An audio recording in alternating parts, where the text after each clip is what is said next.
é essencial essa capacidade física, que é força muscular. A força muscular é tão essencial que estudos mostram que quando há aumento da força muscular, há redução do risco de doenças cardiometabólicas e de mortalidade. Então olha o quanto que é importante nós já entendermos o processo de avaliação e prescrição do treinamento resistido. Por quê? Porque quando a gente trabalha com treinamento resistido, nós visamos essencialmente o aumento da massa muscular e o aumento da força muscular. Sendo a força muscular o ponto mais importante, o ponto-chave desse processo. E por quê? Porque o aumento da força muscular está associado com a redução do risco de doenças cardiometabólicas. Então, doenças cardiometabólicas é hipertensão arterial, é infarto agudo do miocárdio, é o acidente vascular cerebral, é a obesidade, é a dislipidemia, é o diabetes. Então, olha o impacto do aumento da força muscular na diminuição do risco de doenças cardiometabólicas e na diminuição do risco de mortalidade.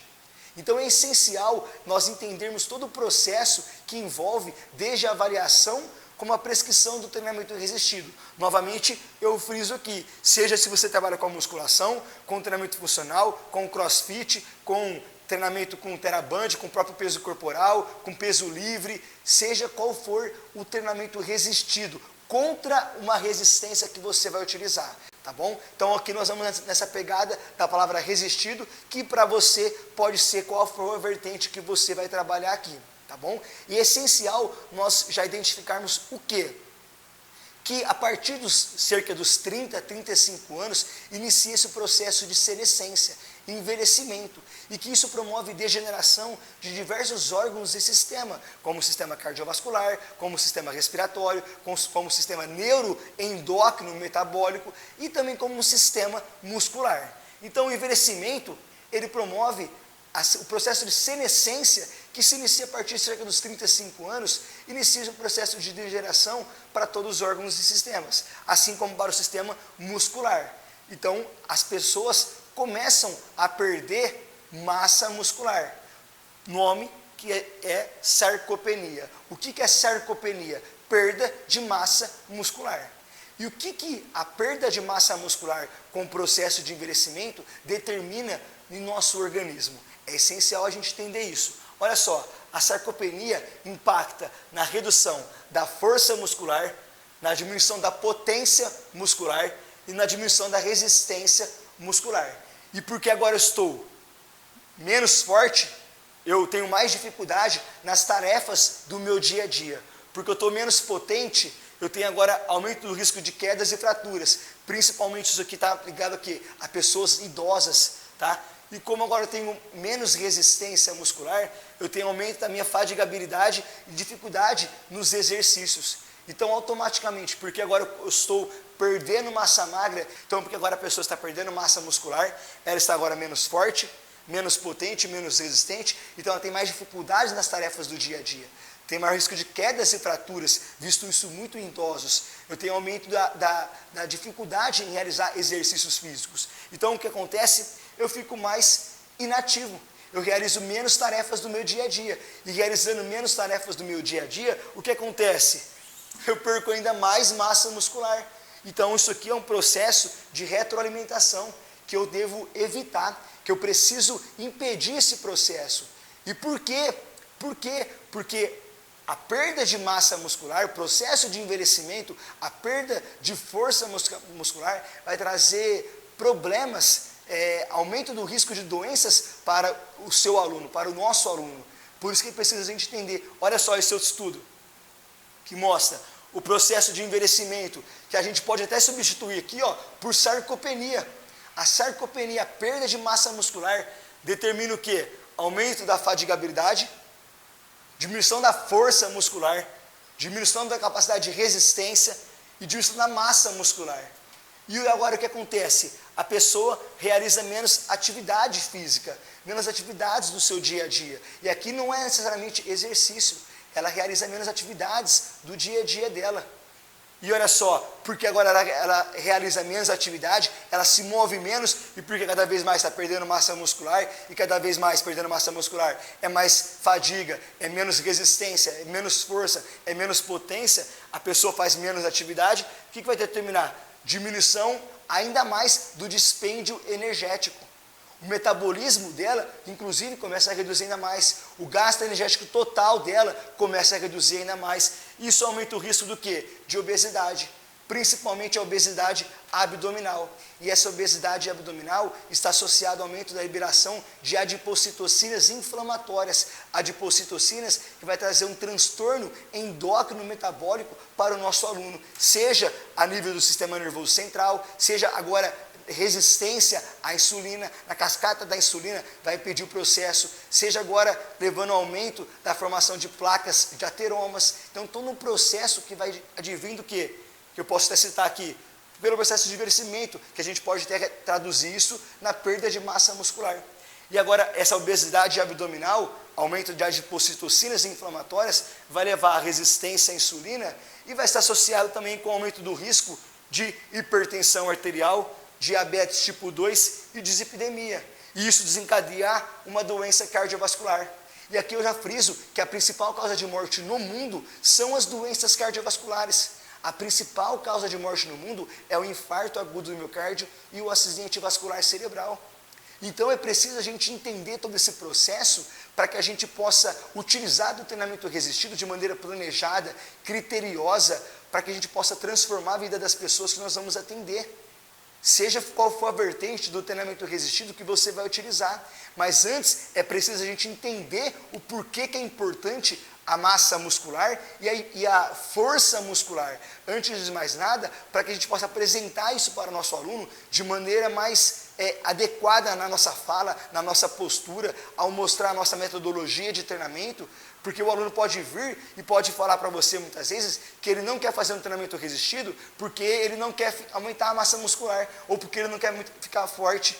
E aí você tem que até fazer uma correção de rota para ele, porque ele não entende. É você que entende. Ele falar que ele não quer aumentar a massa muscular e que ele não quer aumentar a força muscular é um grande equívoco. É um grande equívoco que você precisa de maneira coerente, de maneira precisa, de maneira assertiva, mostrar para ele, inclusive a possibilidade de imprimir esses estudos aqui e de pôr numa pasta sua, para que você possa mostrar a ele a importância do treinamento resistido, principalmente se agora já tem mais de 40, 45, 50 anos, e se for idoso, se a pessoa for idosa, ela não pode viver sem treinamento resistido, ela não deve viver sem treinamento resistido.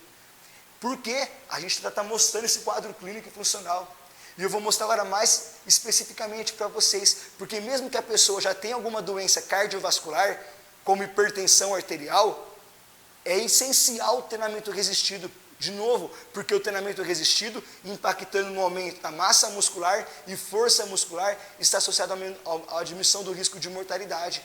Vamos ver o que mostra a literatura para nós sobre isso. Olha que interessante estudo que vem para nós aqui, um estudo interessante com homens com hipertensão arterial e analisando, buscando avaliar o quê? O impacto da força muscular na redução do risco de mortalidade. E essas pessoas, qual foi o acompanhamento? Eram 1.506 homens hipertensos, tá bom? Que foram acompanhados de 1980 a 2003, na Cooper Clinic em Dallas, no Texas. O período médio de acompanhamento foi cerca de 18 anos, tá bom? Olha só, a força muscular deles foi avaliada pelo teste de 1RM, no supino bench press, o supino reto, tá? E no seated leg press, que é aquele leg press horizontal. Então, o teste de 1RM foi feito lá, tá? Beleza. E aí, você pode agora analisar, poxa, mas e aí? E o IMC? E se a pessoa já fumava? E se ela usava nível de consumo de álcool elevado? E o nível de aptidão cardiorrespiratória? Todas essas variáveis foram ajustadas.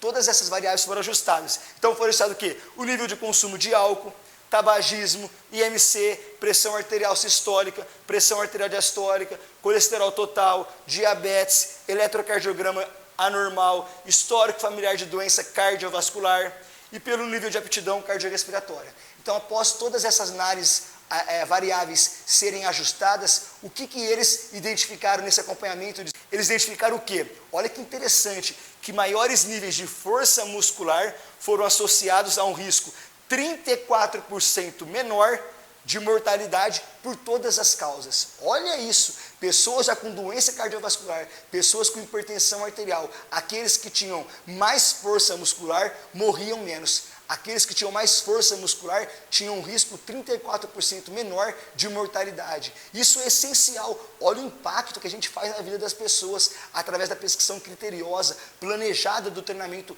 resistido. Por isso que nós, em relação à prescrição de treinamento, fica focado para nós, profissionais da educação física, nós temos que olhar para a nossa profissão de maneira cada vez mais diferente, de maneira cada vez mais com amor, porque a gente impacta na mudança da vida das pessoas, porque essa pessoa que pode estar fazendo isso, pode ser o seu pai, a sua mãe, o seu irmão, a sua avó, a sua namorada, esposa. Olha a transformação que você pode trazer para a vida dessas pessoas. O aumento da força muscular, as pessoas mais fortes morriam menos. E vamos ver outros estudos também. Esse estudo aqui objetivou o quê? Investigar a associação da força muscular com o risco de mortalidade em indivíduos saudáveis e doentes. Outro estudo mostrando o quê? Qual é o impacto da força muscular na vida das pessoas.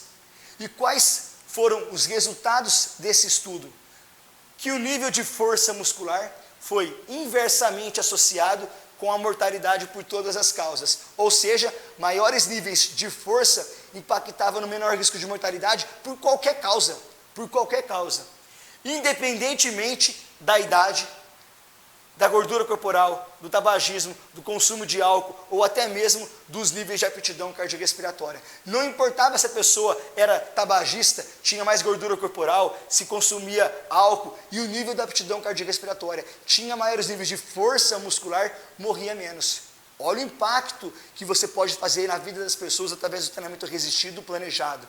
Vamos lá, e olha só, além disso, uma associação forte e inversa da força muscular com a mortalidade também foi confirmado em indivíduos com doenças cardiovasculares. Então, olha só, então mesmo pessoas com doenças que tinham mais força muscular morriam menos. Então, olha só, então mesmo pessoas com doenças cardiovasculares, doença arterial periférica, câncer, insuficiência renal, doença pulmonar obstrutiva crônica, DPOC, dislipidemia, síndrome metabólica e diabetes. Então, mesmo pessoas com doenças cardiometabólicas com maiores níveis de força, morriam menos.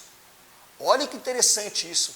Olha a análise que a gente já pode começar para poder entender a importância desse curso que nós estamos agora junto aqui, de entender como podemos fazer a avaliação diagnóstica da aptidão neuromuscular, no caso força muscular, e como prescrever o treinamento para impactar nesse aumento da massa muscular e força muscular. Mas ainda tem mais estudos que eu quero mostrar para vocês, inclusive com a parte da adolescência, que vai impactar na vida da pessoa adulta e depois na terceira idade. Olha só, esse estudo que interessante. Estudo que verificou se a força muscular na adolescência está associada com a redução da mortalidade prematura. O que é chamado de mortalidade prematura? Quem morria menos de 55 anos. Tá bom? Então, se a força muscular, quem eram mais fortes, os adolescentes mais fortes, morriam menos, e principalmente por doenças cardiovasculares, como doença arterial coronariana, infarto agudo do miocárdio e acidente vascular cerebral. E na análise também sobre o suicídio.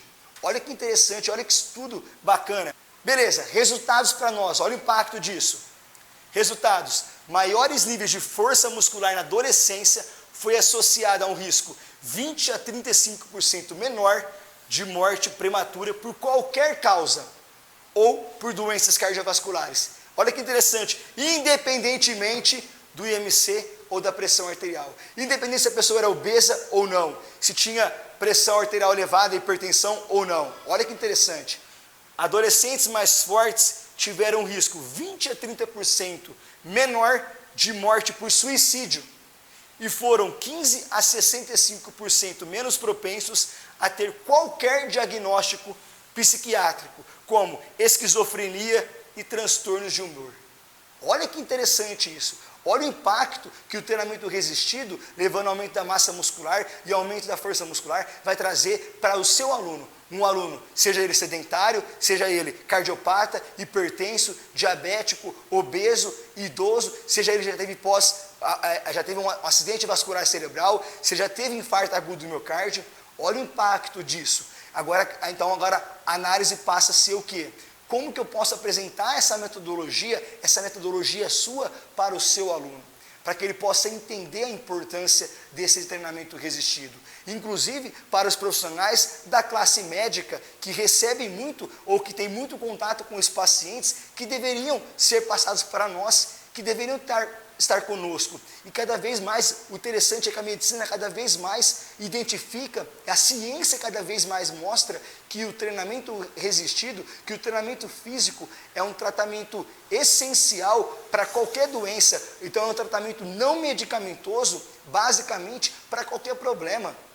Essas doenças cardiometabólicas, o treinamento físico e, no caso desse módulo, o treinamento resistido é essencial como tratamento não medicamentoso.